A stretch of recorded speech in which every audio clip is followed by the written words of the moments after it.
एक छोटी सी नदी के किनारे एक सुंदर मछली रहती थी जिसका नाम मीना था। मीना अपने रंग बिरंगे पंखों और चमकीले शरीर के कारण सबको बहुत पसंद थी। वह बहुत समझदार थी और उसका एक सपना था नदी के बाहर की दुनिया को देखना। एक दिन मीना ने अपने दोस्त रवि से बात की जो एक मछुआरे का बेटा था। मीना ने रवि से कहा, क्या तुम मुझे नदी के बाहर ले जा सकते हो? मैं नदी के बाहर की दुनिया को देखना चाहती हूँ। रवि ने हंसकर जवाब दिया, तुम नदी के बाहर नहीं जा सकती क्योंकि तुम पानी के बिना जीवित नहीं रह सकती हो और तुम पानी के बिना मर भी सकती हो।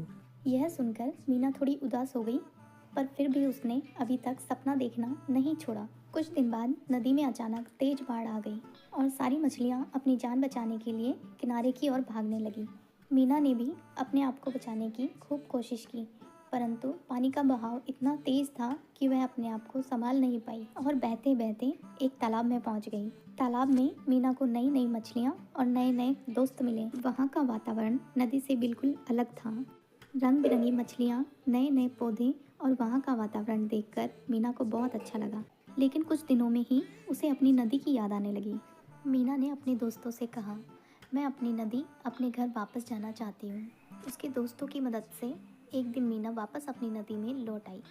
नदी में लौटते ही उसने महसूस किया कि उसने बहुत कुछ सीखा है। उसने समझ लिया था कि अपनी अपनी जगह की अपनी अपनी खासियत होती है, पर अपने घर की तो बात ही कुछ और होती है। मीना की इस सफ़र की कहानी सारी मछलियों को पता लग गई और सारी मछलियाँ मीना से प्रेरणा लेने लगी।